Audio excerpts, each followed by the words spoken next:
Ibrahim Traore, hailed by many as Africa's most promising leader, has once again taken a bold step that's sparking widespread discussion. Since assuming leadership, he's consistently prioritized decisions that aim to improve the lives of Burkina Faso's citizens.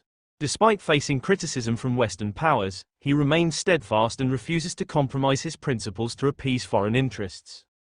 One of his earliest and most notable actions was rejecting the presidential salary, choosing instead to continue earning the wage of a military captain. He went further by cutting government officials' salaries by 30% and raising civil servants' wages by 50%, a move that many view as a model of selfless leadership. In contrast, leaders in several other countries tend to prioritize enriching themselves and their inner circles while ignoring the struggles of ordinary people. Traore also took time to reflect on Burkina Faso's long-standing relationship with France. He concluded that the so-called assistance from France had done little to lift the country out of poverty. As a result, he made the decisive move to sever ties, including expelling French military forces.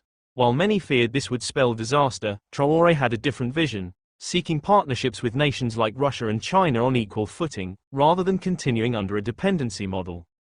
Now, he's made yet another daring move, banning the import of second-hand clothing from Western countries, particularly the United States. This decision follows the establishment of domestic textile industries and the implementation of policies to support local entrepreneurs. His vision includes producing clothing within Burkina Faso, banning foreign outfits in courts, and ensuring that school and police uniforms are made from locally sourced materials. A few years ago, East African countries like Kenya, Tanzania, Uganda, and Rwanda attempted a similar initiative but backed down due to pressure from the US under the African Growth and Opportunity Act, AGOA. African countries are allowed to export goods to the US, however. The threat of losing AGOA privileges forced most of these nations to abandon their plans.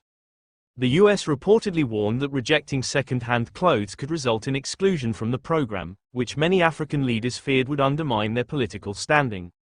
Among those leaders, only Rwanda's President Paul Kagame stood firm. He refused to let Rwanda become a dumping ground for used garments and invested in building a strong local textile industry. Rwanda eventually managed to negotiate terms that allowed it to stay in AGOA despite its ban on second-hand imports, a privilege not extended to other nations. The reality is that Western nations maintain a tight grip on African economies through these clothing exports, knowing full well that many Africans depend on the second-hand trade for income and affordability. But it also reflects a deeper issue.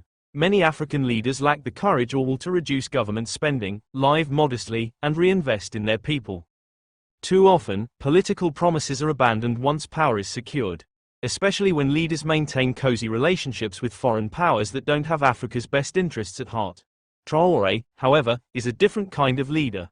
He acts decisively, especially when he identifies exploitative practices from the West, and doesn't hesitate to put his country first.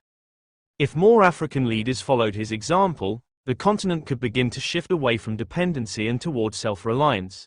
Africans would be encouraged to embrace their creativity and culture, producing high-quality clothing from their own beautiful fabrics, something that could inspire pride and strengthen local economies.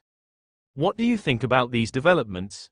Feel free to share your thoughts in the comments below, and don't forget to like and subscribe for more insightful content from around the globe.